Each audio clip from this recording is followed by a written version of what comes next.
and welcome to Season 2 of Skinterviews. I am one of your two hosts. My name is George Scandalis, and this guy is... Nathan Strom. Oh, yeah! Nathan Strom. What's going on, Nathan Strom? Well, it's another exciting night in the Skinterviews world, isn't it, really? It always is an exciting night in the Skinterviews world. You know, I never get sick of talking to you, considering we talk like 450 million times throughout the whole day, because you call me every 3 seconds. You know, my wife always says that, how did you handle being alone? She's like, are you sick of your own company? And the truth is, yeah. I can't be alone. I gotta say, I've met your wife, and she's smarter than you. She is smarter than you. I do like her. Let's remind our guests that Skinterviews is proudly brought to you by FullScript, and FullScript is the ultimate platform for those who want to do wellness the right way, the personal way.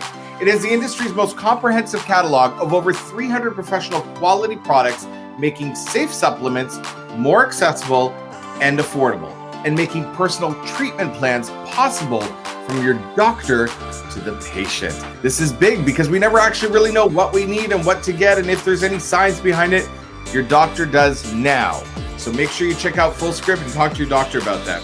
I also want to talk about a few comments and questions we've gotten today. I think we just have comments. Oh, no, there's a question here. It says, I love the new look, guys. Season 2 is exciting. Congratulations once again. Thank you very much. Is Nathan Australian? Nathan, do you want to take this one? Oh, that's a question I get 50 times a day, and the answer is no. There's a difference between New Zealand and Australia. Message me on Instagram, and I'll send you all the information about it. There you go. Of course, his Instagram is at Nathan Strom. And George, are you wearing contacts? Does it look like I'm wearing contacts? These are my eyes, baby. Pretty much the only thing on my face that's actually mine. Well, speaking about faces, we got an awesome guest today. We've got a superstar on the show today. He is a superstar, and he's one heck of a good-looking dude. I know that I have in my contract with revenue doctors that create and produce Skinterviews that no one better looking than me is allowed to be on the show, but Nathan talked me into this one because, you know, I'm a nice person. I really am. All right, let's talk about our guest. His name is Dr. Hamrah. Dr. Hamrah was born in Germany and grew up in the suburbs of Cologne, Germany. He is a facial, cosmetic surgeon, entrepreneur, educator, philanthropist, podcaster. Another reason why I didn't want him on the show, because I'm kind of jealous. He's got the Daria Hamrah podcast, and he's also part of the most important thing he does, which I love. He's the co-founder of the charity foundation Alegria, which is a foundation for cleft lip and palate. His entire educational and professional experience has been focused on cosmetic and reconstructive procedures of the head and neck, and he has been engaged in the oral and maxillofacial surgery field for the past 20 years. You wouldn't know it looking at how young this guy looks. He has been voted as the top oral and maxillofacial surgeon by the Washingtonian, if I could say that correct, and was selected as the top doctor in facial cosmetic surgery by patient reviews in the DC area. Wow. And today, he's on Skinterviews. So without further ado, please welcome to the show, Dr. Daria Hamrah.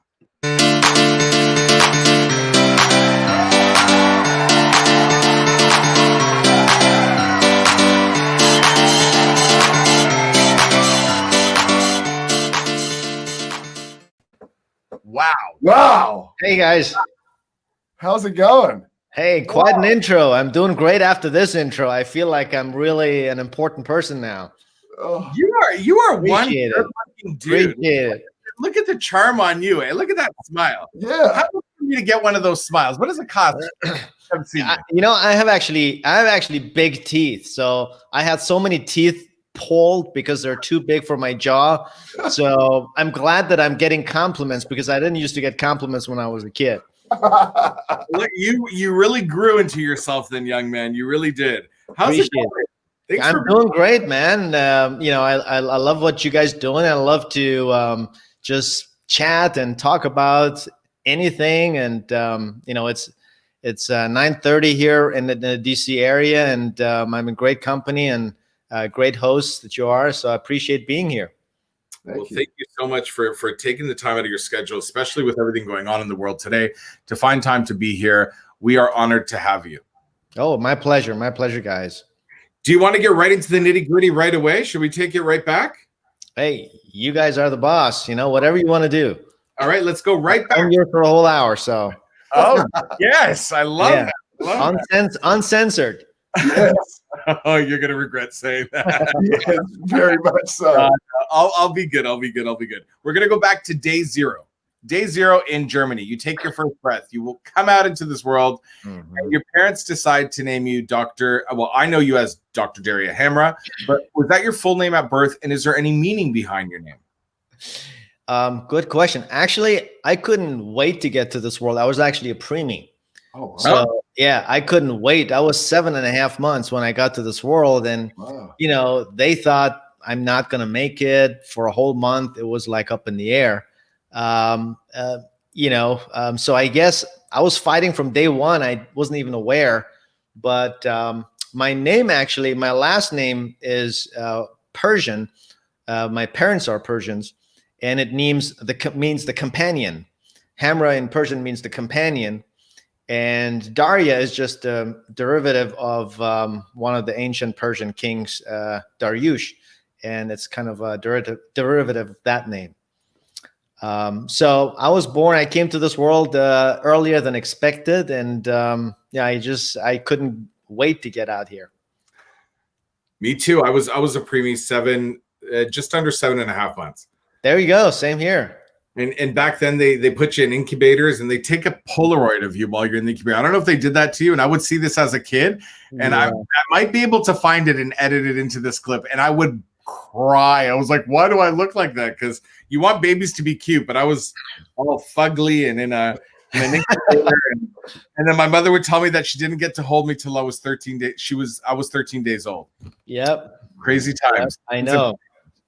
So do you have any siblings, or were you an only child? I actually have an older brother. He's a little less than 2 years older than me. Yeah. And he actually lives in Boston.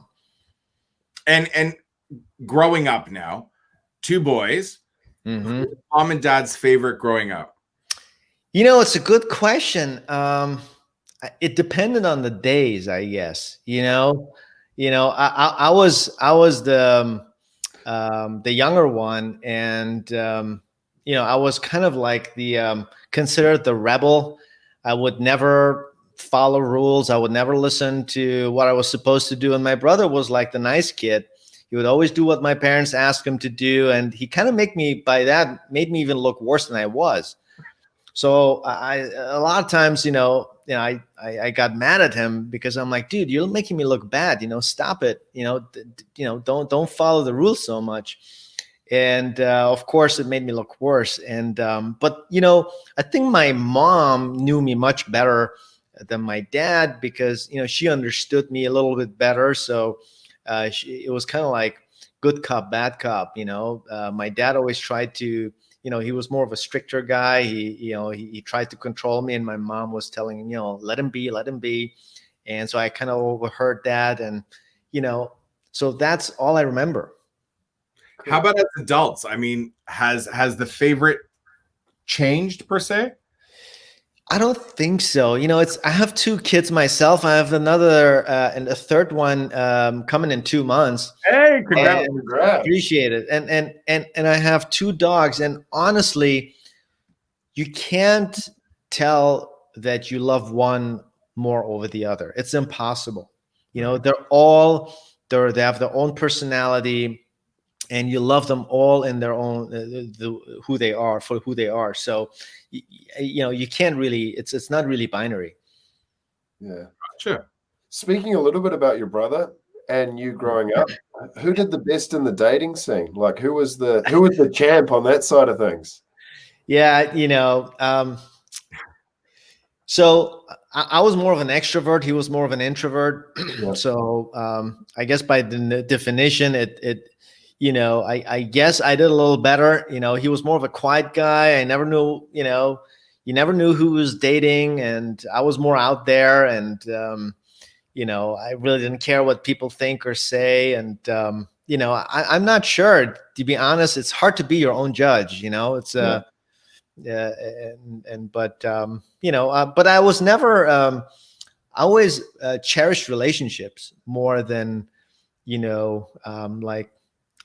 just very short relationships. I always, I guess, it was my cerebral part that always was looking for value rather than quantity, and so my dating relationships were a little hard in that regard because as a teenager or a young adult growing up, it's kind of hard to get into serious relationships. Yeah. Right. I It takes hear two you. to tango, right? I mean, it's not just you. Exactly. So as kids growing up, is there something that you particularly remember that you as a family would do in the weekend that sort of brought you together, or something that you would always get excited for? Oh, totally. I mean, Fridays was like the best day of our lives as kids growing up because all family got together at my grandparents' house, and they had a big house with a pool and a huge yard. And,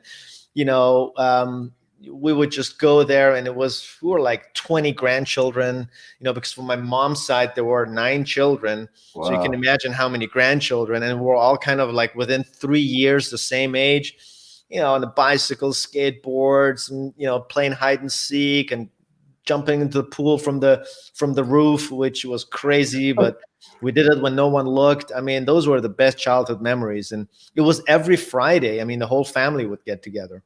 I love it. That's so cool. And, you can't replace those those memories. So I can imagine in your family, birthdays would have been a big deal, and a lot of people would attend your birthdays. Oh, big time. I mean, birthdays was like a little wedding, with like a little wedding party. The whole family would gather. I mean, I remember I think it was my third birthday. It was my third birthday. I remember it so vividly.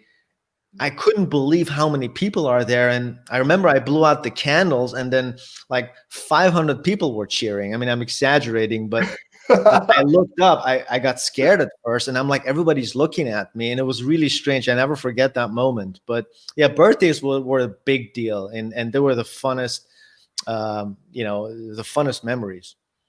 Awesome.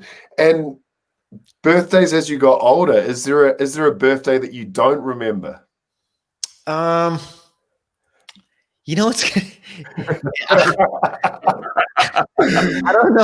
don't know if it's conscious or subconscious, but I don't remember my last 10 birthdays. I think my last birthday was just past May, which we're social distancing, we're cocooned in our house, and it was just me and my wife and my kids, and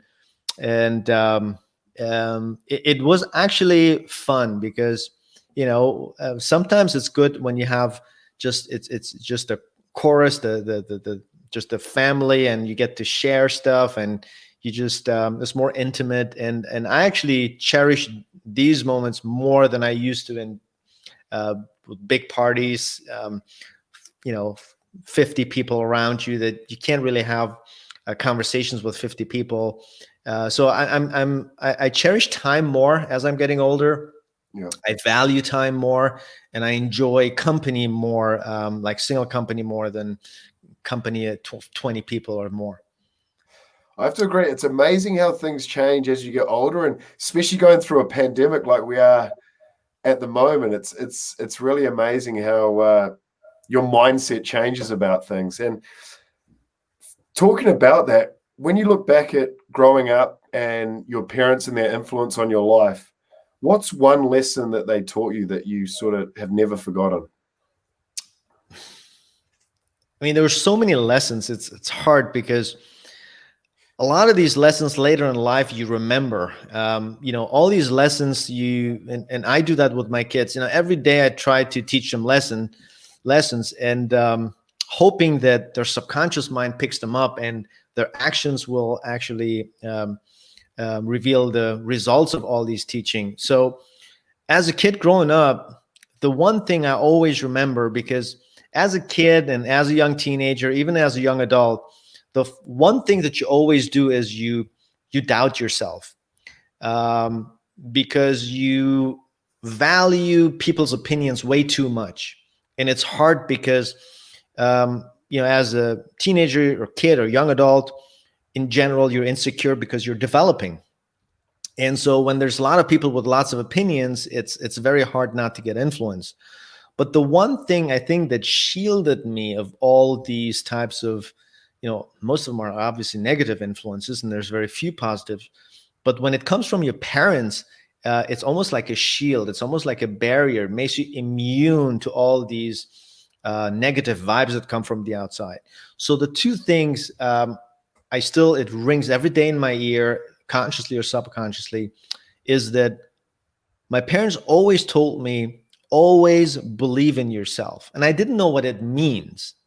And I just said, yeah, okay, I believe in myself, not knowing really what it means, but subconsciously, it really affected me, especially when someone doubted me or said, you can't do this, you're not good enough, you're this and that.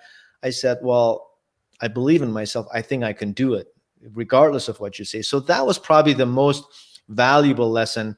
And the other thing that I remember almost on a daily basis, especially whenever the going got tough, my mom always said, she said, as long as you do good to people, good things will happen to you. And she kept repeating it, and it intellectually it made sense. But again, all these things that make intellectual sense, you actually acquire them subconsciously, and your actions eventually will reflect them. So that's what I'm trying to also do. These two values I try to share with my kids every day, because it's almost like the basics of humanity. Yeah, absolutely. Tell me about your very first best friend. Are you still friends? Where are they today? Are you talking to them like elementary school, high school, or college? What are you talking about? Because there's a lot of best friends in different stages of your life. Obviously I moved so many times in my life, different continents, different cities, within different countries. And that was before the era of social media, which is hard to keep in touch. So my very first best friend from, elementary school and middle school, I don't even know where he is. I tried to look him up on social media. It's so strange that I can't find him. And it's kind of weird, because who isn't on social media? Well, so I don't know what he's doing. Here for you today. What's that? We got a surprise here for you today. I'm just kidding. But your raise was worth $1 million right there. That was good. I'll get you back. Oh no! Don't get me back. Don't get me back. Okay. I was like, what the hell is he talking about? No, but my real best friend, I really true real best friend. I would say I have two. One is from high school, and he's in Germany. I am still in touch with him. And I love him. He always gives me shout out on LinkedIn.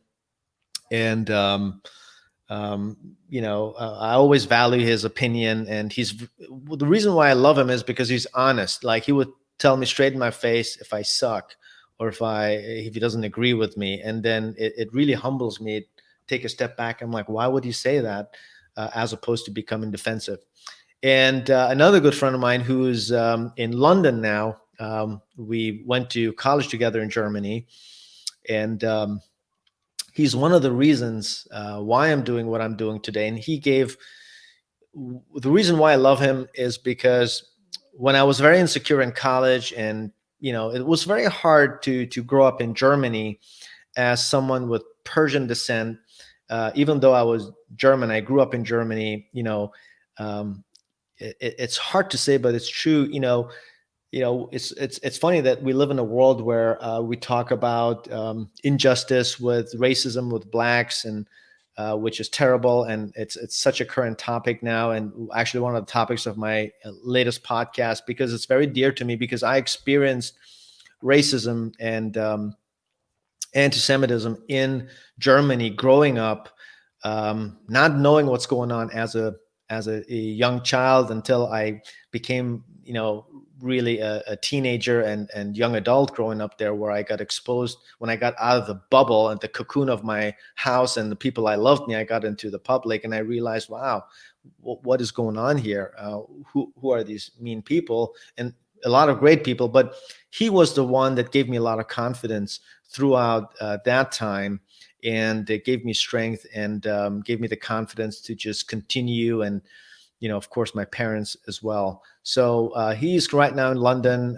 We're in touch. I love going to London. It's one of my favorite cities in the world. And especially if I can, because I can see him every time I go there. Same with me. I love London. Yeah, it's amazing. Tell me, growing up in Germany, a teacher that made an impact on your life. Whew. Whether it was positive or negative, by the way. Because we've had on the show, we've had teachers that were bullies that really changed the way a lot of students viewed teachers for the rest of their lives. And then we had teachers that really stood out of the norm. And I think teaching is a big thing today because we're in a different time in an information overload world.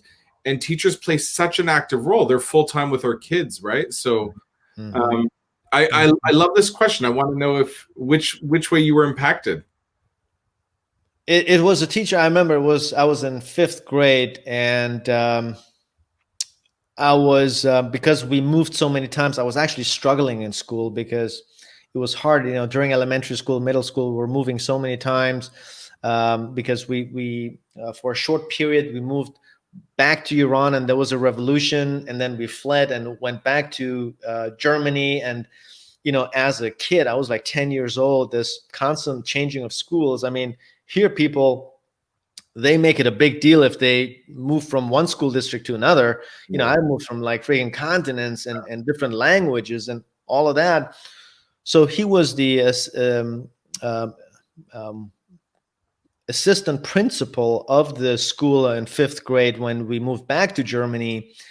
And it was in Germany, the school system is kind of tiered. There is something called gymnasium, which in American, everybody thinks of a gym, but over there it's kind of like a A level. In England, it would be like an A level.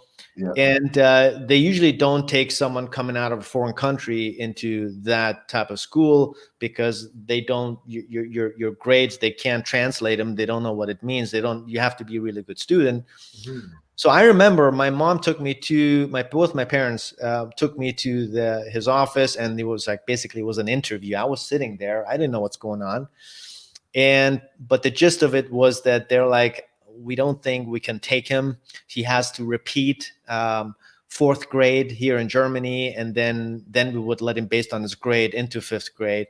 And my mom went absolutely berserk to the point that I was like looking, I'm like, Mom, chill out, calm down.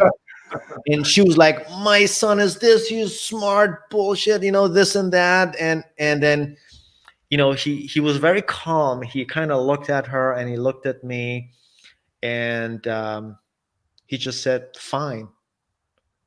And we were like, okay. I guess it worked. So, and he happened to be my English teacher. And he was so freaking nice to me. He was so kind. And he would always look out for me in class to make sure that I feel comfortable. He kind of understood what I'm going through. He had this sense, and now getting older, and it was very tragic that he actually, at the end of that academic year, he died. He fell victim to a murder. He was actually killed by his stepson in his bed at night. It was a tragedy. It was a big deal, and I never forget that. I was in shock for the rest of the year. I was in shock because to me, he was like a father. And wow. So I was hoping you're not going to ask me that question because, I don't talk about it too often. Wow. Well, I'm sorry to bring that up. Yeah, but anyways, he was he really inspired me. He taught me to believe in someone against all odds, and never judge anyone by the past. So that's why. Okay. Wow. Yeah, that's before we get teary-eyed, I'm gonna bring it back to something something that we can have a little bit of a laugh about. So Yeah, let's go. let's talk about home life. Who wears the pants at home? Who's the boss? Of course, my wife. What do you mean? Is that a trick question? It is so funny when we ask that question to male guests, how quickly they answer back at that. Okay. And it's generally the Stop same asking the damn question, okay? Listen, the husbands that say they do know the wife won't watch the episode. That's it. And then, She does, absolutely. awesome, I love that. Yes. And let's talk about I'm a great servant. a little bit more. What's the one thing you think annoys the hell out of your wife that you do? I'm just a neat freak, you know. I mean, everything has to be for me in order. It has to be clean. Like even when I cook, when I spill, I have to clean it up immediately, and it drives her crazy. I have to organize. Everything has to be organized. Everything has to be neat. I'm not OCD. Now, the first thing you might think is like, oh my God, he's OCD. But I just like things to be neat. When I sit in the car, I can't have like junk all around me and dust and like empty cups and like, you know, stuff flying around. It has to be neat. I just, you know, call me crazy, but and it doesn't have anything to do. People say, oh, because you're a surgeon. I'm like, well, first it was me, then it was me, the surgeon. So it's the other way around. But it works out fine for what I do at work because you really have to be neat. And I guess we all are destined to do what we're doing in one way or the other. So I don't think there's good or bad, but you know, she's more relaxing, easygoing. You know, something spills, she's like, okay, we'll clean it later, or you know, it's not a big deal. And she's actually taught me a lot because I was in the beginning, I was like, man, I wish I could be like her. And so I try to kind of go easy on myself, you know, and so she helps, she kind of grounds me in that regard. So she's helping me actually. It's kind of like therapy living with her. So for the two of you, was it love at first sight, or did you grow on each other? Honestly, I think it was love at first sight. So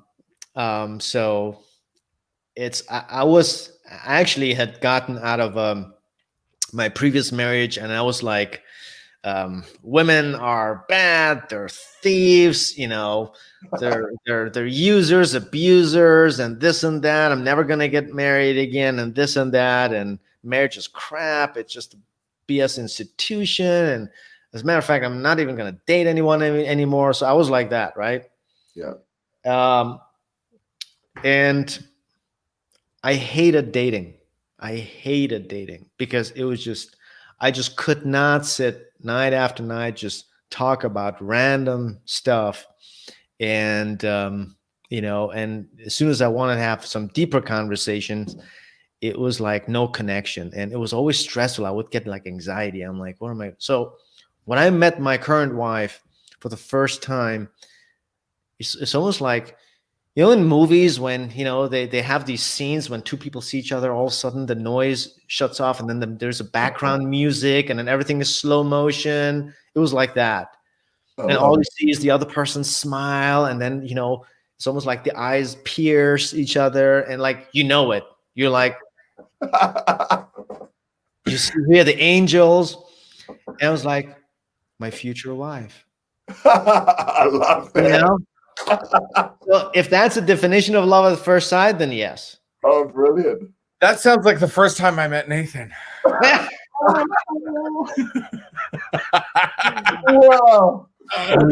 Tell us how you really feel. I was drunk. No. That's why everything was going slow motion. No, tell me, what is your favorite song to work out to? You know, I don't listen to music when I work out. Oh. When I work out, I either listen to a podcast or because time for me is my biggest asset right now. I feel when I watch TV or listen to music, I'm wasting my time. Even in the car now, I just listen to a podcast, something that I feel brings me value, because it's like an addiction. When you listen, what I love about podcasts is that they bring so much value because you can pick the topic you want to listen to. Yeah. And when you learn so much, you're like, oh my God, I can't wait for tomorrow to learn more. And it's almost addictive. And that's why I stopped listening to music, even though I'm a musician myself. I play guitar, I play the piano. I used to play in a band. I love music. I die for music. Music helped me. I could never even study without music. When I'm in the operating room, I listen to the music. So that's when I listen to music. When I'm in the operating room, or when I just need to relax, I usually play music myself. It's my meditation.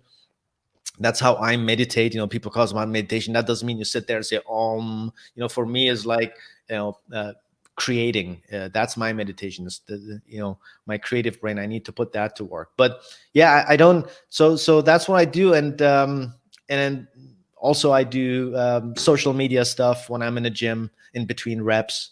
I'm in the gym pretty much every day. But I do like short increments, like 30 to 45 minutes, but every day. And because I can't spend like some people 2 hours in the gym. I don't have that time. So tell me something. You are.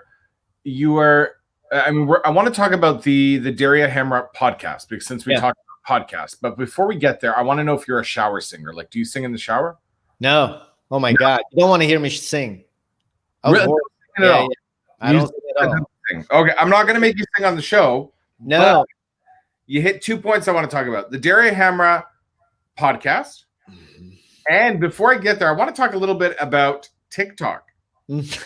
So I found, was it the Real Face Doc? I wish I had my phone on me. Was it Real Doc? Yeah, I found Real Face Doc on TikTok, and we got a video we want to show. I mean, I wanted to show the one where you're walking out and the crowds are cheering and everyone's clapping for you, because I feel that way every day of my life.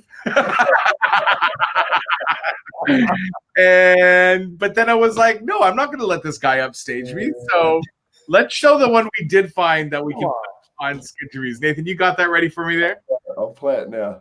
Have you ever had a dream that you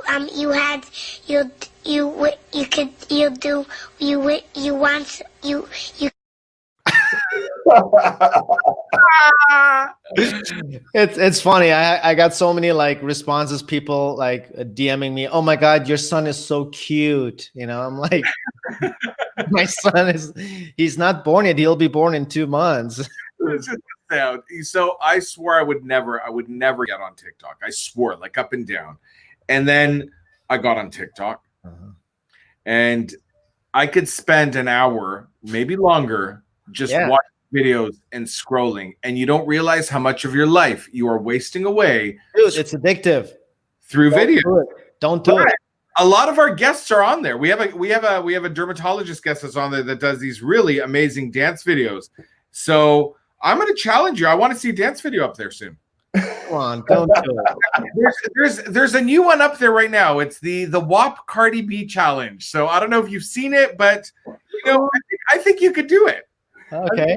I mean, if you do it, we promise to post it on Skinterviews.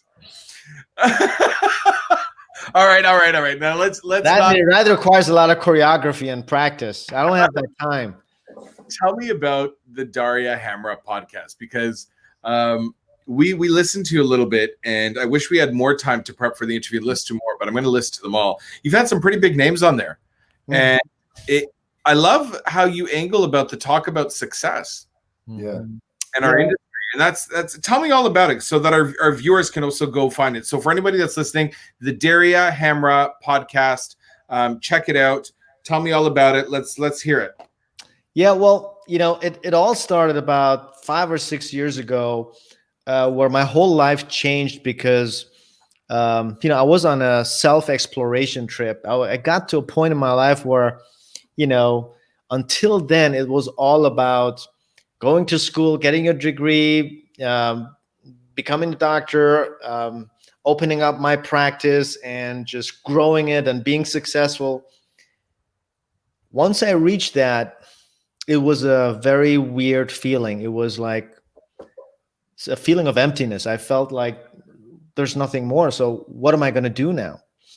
And I remember it was a Sunday morning. I woke up like randomly at 6 a.m. and I usually love to sleep in. I'm a night owl, and I woke up. I couldn't go back to sleep, so I went down the kitchen and sat there thinking, why the hell did I wake up? It's Sunday morning. You're supposed to sleep in.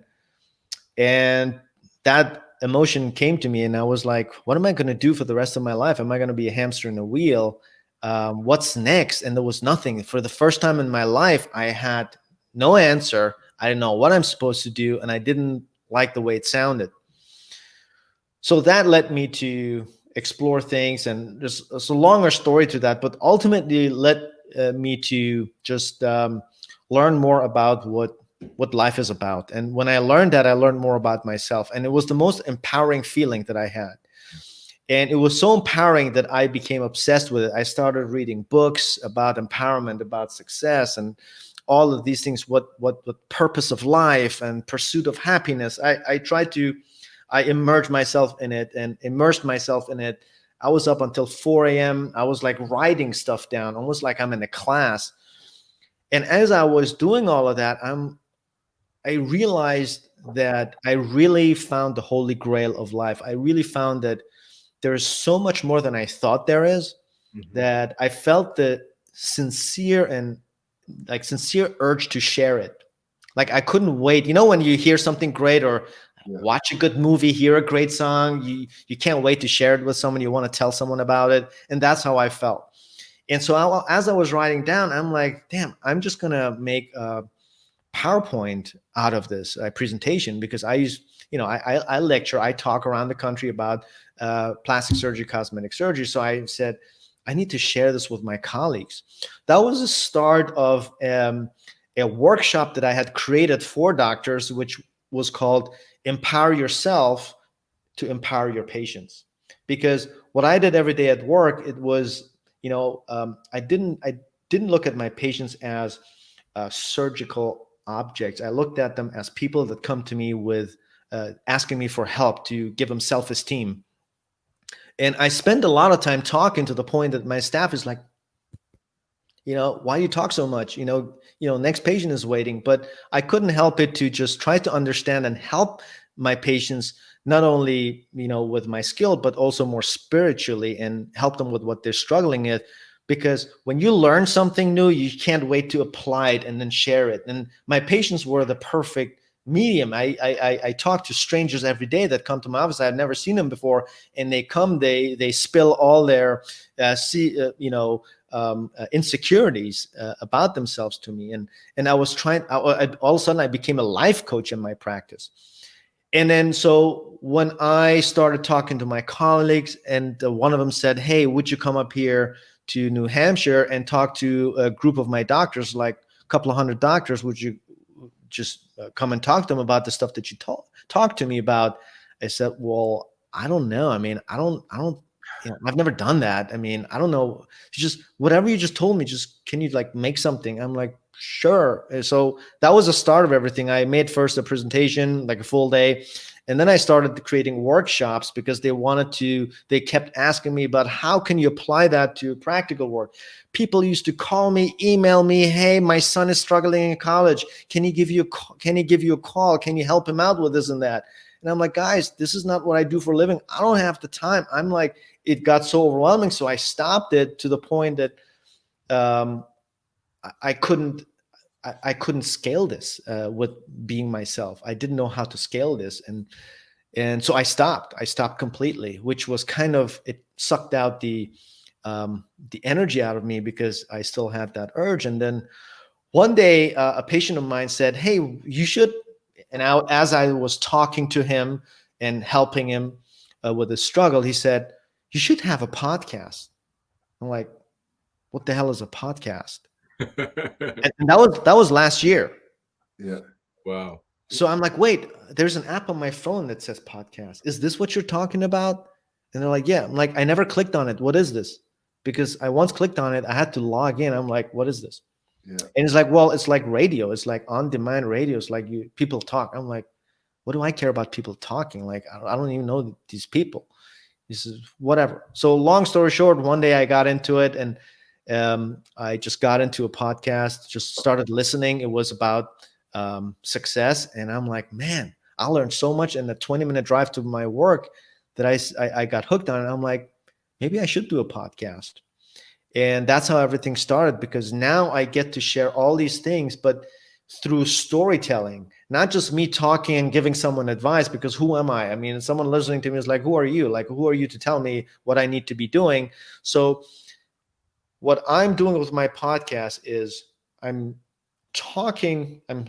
sharing stories of other people that have been there, done that.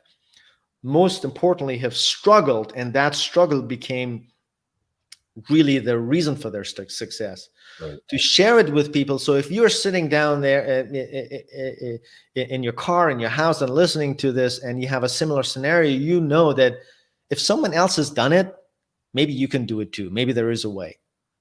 And no matter what people tell you, and haters or naysayers tell you, maybe there is really a way. And through sharing stories, which is what I do my podcast, and great shout out to all my friends and colleagues that come to my podcast and share their stories, because that's all we can do. We can learn from each other through sharing our stories. I love that. I love that. And congratulations on that. Yeah. It's such a great story. Yeah. So let's talk a little bit of business. Let's talk a little bit about our industry. We're lucky enough to work in my opinion, I'm obviously very biased, but I think we work in the best industry that there is in the world. I love working in this industry, and the people we get on the show are so passionate about this industry. And we can tell by talking to you today that you're just like us, just as passionate as we are. But what do you think makes this industry so great, in your opinion? It's pretty much what I just said. Our industry is about giving people their self-esteem back. You know, we all have insecurities. We all have, based on our past, based on our childhood, based on our environment, based on our society, based on our personality that developed through our childhood and adolescence. And so our industry is all about giving people their self-esteem back, not fixing their problem or mental health for that matter, but it's to give them that self-confidence, to help them at least to get up on their feet and do what they need to be doing. For example, I myself as a teenager was struggling with acne. I didn't want to go out of the house. Yeah.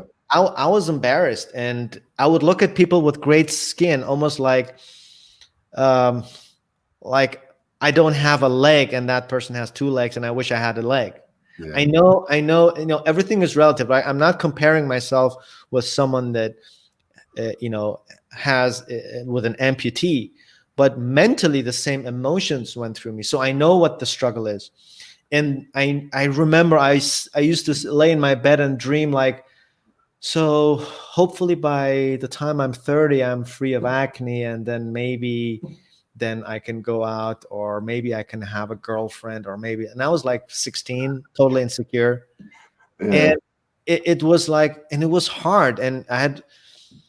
And so I understand how my patients are struggling. And that's why I'm so passionate, because I know what happened to me, how I was able to develop my personality when someone helped me with that I just can't wait for a patient to come in for me to help them. So we're in the self-esteem business where, it's called the aesthetic business, but it should really be called the self-esteem business.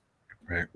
I totally agree with you. And it's very empowering, when you can empower. Every day we get to empower people that we meet. I mean, there's nothing greater than that. I mean, what else? There's people that judge us. They say, oh, that's real superficial. I'm like, what are you talking about? So what is it that you're doing? How are you helping your society? How are you helping the people at work? So I think there's a more deeper psychological value in what we're doing than people think. I love your answer there. And I get a bit of flack from a few of my friends about our industry, and I am going to tell them to watch this bit of your interview, because I agree with you. There's so much more to our industry than the word cosmetics or. And I tell you why that is. And to their defense, whenever we don't understand something, Yes. at least we should take the time to familiarize ourselves with it. It's almost like this intellectual laziness, what's going on in the world, where people are so quick to judge because it's easy. Yeah. And I just talked to a patient of mine today, and she used the word intellectual laziness. I'm like, I love it. That's exactly the word that hits a nail on the head. And what happens is whenever we don't understand something, we usually demonize it or fear it. Yes. And we try to, because we fear it, we end up hating it, because typically when we fear something, we end up hating it. Yeah. And that's the same with anything. That's the very essence of, for example, of racism. The reason why there's racism because people don't know each other, so they fear each other, and then they end up hating what they're fearing. And it's the same thing with like aesthetic. I mean, cosmetic surgery was demonized in the 90s, 80s and 90s. I mean, when as a surgeon, you didn't want your colleagues to know that you're a cosmetic surgeon. It was frowned upon. And so it was colleagues, doctors were judging each other. There was a heavy stigma attached to it. And that's the reason why. So you have to be patient with those people. You have to be patient and just educate them, and then just basically share with them why you're doing. Cool. I love that. And that sort of brings me on to a segment that we talk a lot about in the show, and it's the mental health segment. And it's a huge part of our lives and a huge issue that we're dealing with, especially now during this pandemic. So my question to you is, as a community and as individuals, what do you think we need to do to support the people around us that are struggling with mental health issues? Just listen to them. We have to listen to them. We have to genuinely just be empathetic and care about them, and not just push them aside by labeling them, that they're crazy, they're this and that.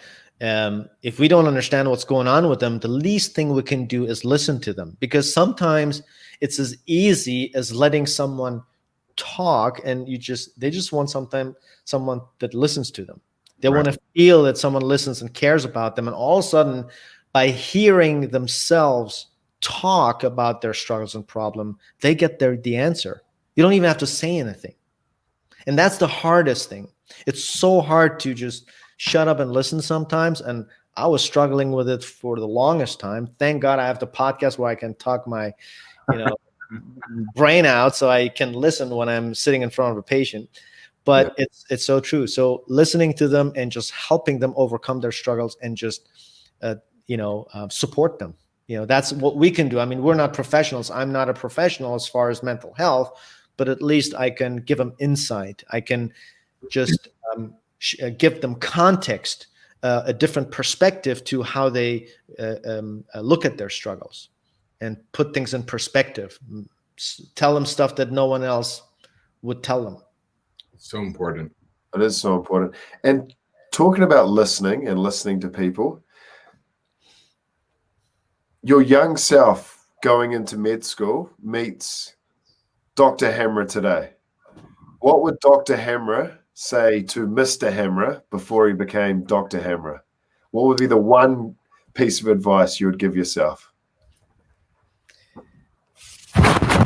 It's a very good question. I would have given an arm or a leg to meet myself 25 years ago. Everything I learned was the hard way. Maybe that's why I am who I am today, because you learn from your greatest failures, from the worst, darkest moments in your life. That's where you learn. That's how you grow. So everything that happened was supposed to happen. But there are certain things that would have just made the journey a little easier and less worrisome if I just had known the things I know today. It would have just made the journey, I guess, more joyous and less stressful. Same journey, but at least more joyous. I would have loved for my now self, today my then self, that just trust the process, enjoy the journey, and just live in the present. Don't worry so much about the future. As long as you believe in yourself, you're authentic and genuine and true to yourself, everything will fall in place.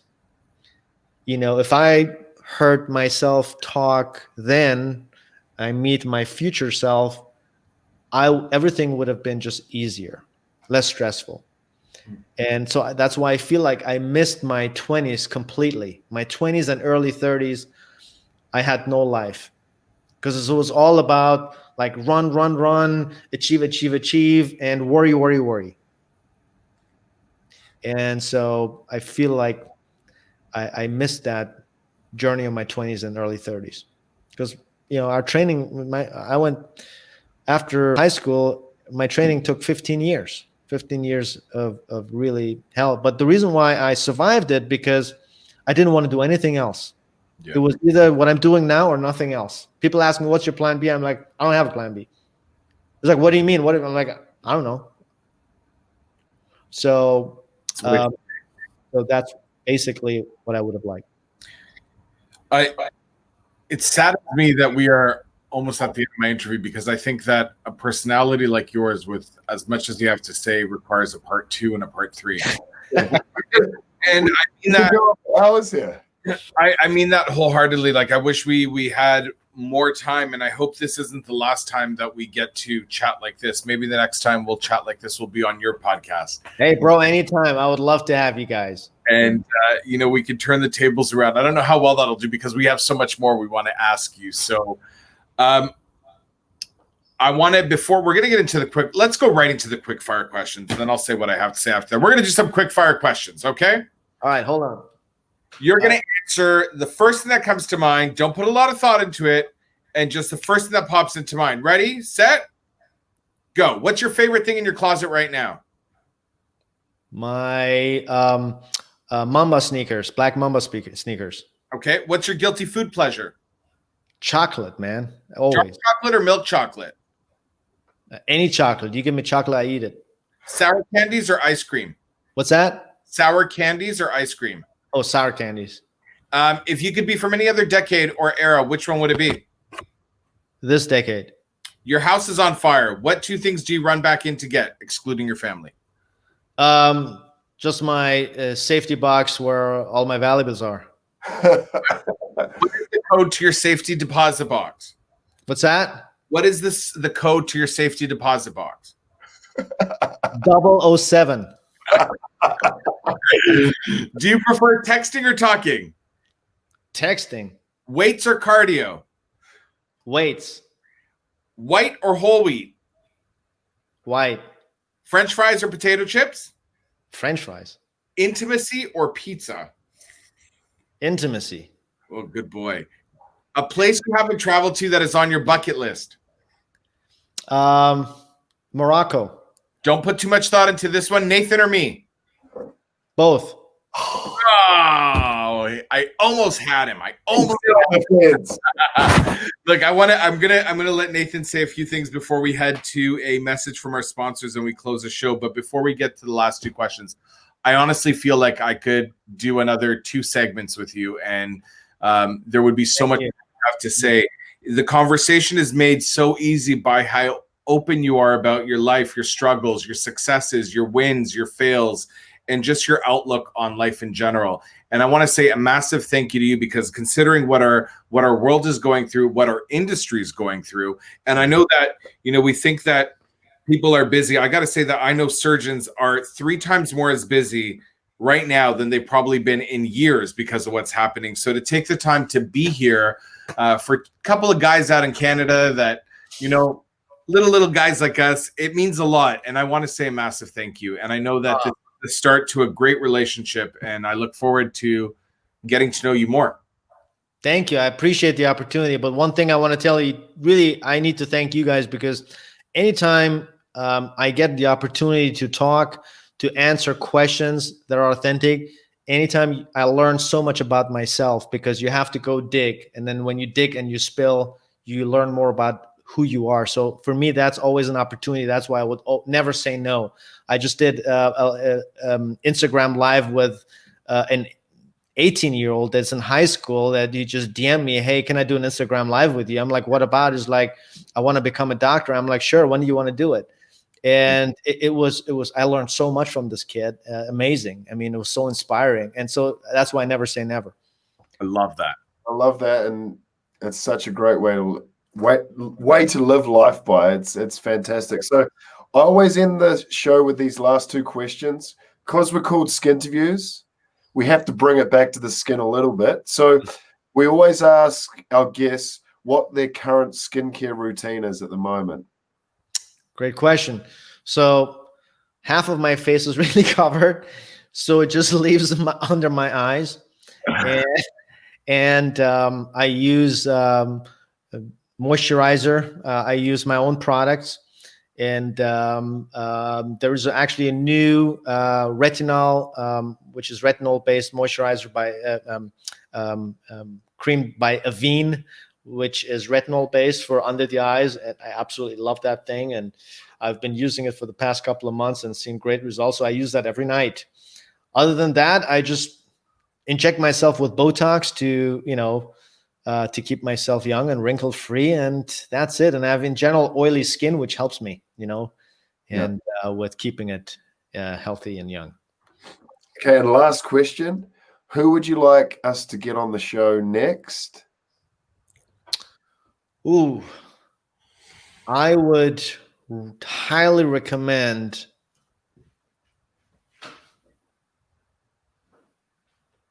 this guy. Subliminally Exposed, Stephen Dayan. I'd love to get him on the show. Can you help us out with that? I will. I'll DM him. So this book really instilled everything that I stood for when practicing aesthetic medicine. It opened my eyes and gave me the reasons why I'm doing what I'm doing and proved me that I'm on the right track. And it was very inspiring. And so I was very honored and privileged to have him on my podcast. And I actually... I had met him 20 years ago in Chicago, where he was young attending at University of Illinois in Chicago, and I was doing a non-categorical internship in anesthesiology. So I was doing the anesthesia in the eye and ear infirmary, and I was doing anesthesia for his surgical cases. That's how I knew him. And then so I just contacted him, and he didn't budge, and he said immediately yes. And so very good guy, super busy, and but he took time out of his life. So great shout out to my friend Stephen Dayan. He would be a great guy. Yeah, he's a legend. I follow him on Instagram, and we would love to have him on the show. So, very inspiring. Yeah, before I pass it on to our sponsors for the last message of the night and George close up, huge thank you, mate. Like, honestly, getting to know you more tonight is a huge privilege for us. And thank you, guys. As George said, there's hopefully we can do a part 2, a part 3. Hey, and if we have to, we'll do a part 4, maybe an after dark session or something like that as well. No, absolutely. The more I talk, the more I can listen when I'm, elsewhere. So that's awesome. And you know what? When this pandemic is over, we'll have to come down and have a bit something like that. Yeah, you bet. Let's remind all our viewers that before we go to our final message of the night, that you can follow Dr. Hamrah on Instagram at Dr. Hamrah. It's right on the screen there, right at the bottom of the screen. Of course, we definitely want you to go check out www.novasurgicare.com, which is the place to be. Okay, check it out. Hamrah Aesthetics, there you go. He's also got his own skincare line. So book a consultation, get talking to his team, learn about all the great stuff he's doing. And the one I really want you to check out, because we already know he's a great doctor, but a great doctor is only as good as the person he is. And I want you to check out www.alegriafoundation.com to see all the amazing stuff he's doing around the world. I think down in, if I'm correct, Southern America. Yeah, Colombia. And that's just the first, because I know there's other plans to maybe go elsewhere, right? Yeah, we're in plans of going to El Salvador, and eventually we want to do it all over the world. Amazing. So if you can, when you can, you help. You don't know how you can until you get to there. www.alegriafoundation.com and, of course, www.novasurgicare.com. Follow him on Instagram, Dr. Hamrah. Find him on in LinkedIn, Dr. Daria Hamrah. Send him a message. If he can answer an 18-year-old, he's probably going to answer you. I answer all messages myself, 100%. I love it. All me. My social media is all me. I love that. I love it. Thank you again. A quick message from our sponsors, and you're going to hang up back show because we're going to talk right when this is over.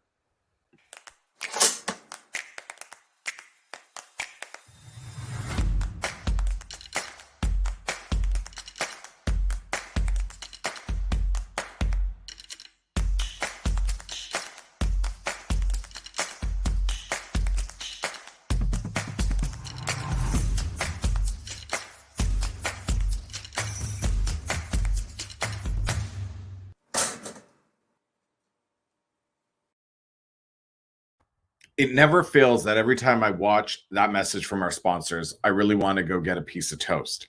So their marketing team knows exactly what they're doing. And that's just the first step. I really want everybody that can to check out FullScript, especially if you're a medical professional in an industry. There's so many questions we have as patients about supplementation, what works, what doesn't work, what scientific background is behind all the stuff that we tend to take because we saw our neighbor take it or the next person. And I want to know what to take because my doctor recommends it. So this is where the doctors come in and they integrate science with supplementation and they create protocols and prescriptions that are going to help the average person. I also want to take a few things away from the incredible interview we had today with Dr. Daria Hamrah.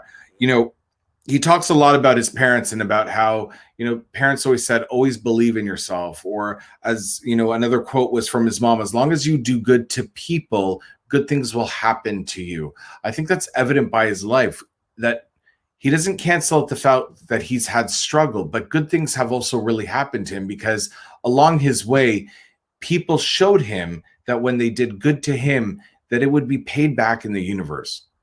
Let's all remember, that teacher that made such an impactful difference in his life all those many years ago, that really took the moment and did exactly what he says. He believed in someone at all odds. And I ask you to believe in the people that matter to you at all odds. Your children, your family, your friends, your colleagues. You see one of your friends opening a new business, support the new business. You see one of your friends in this industry trying to do good, support your friend trying to do good. You see one of your colleagues, one of your neighbors, another industry insider trying to make a living from this industry. Don't compete against them. Work with them.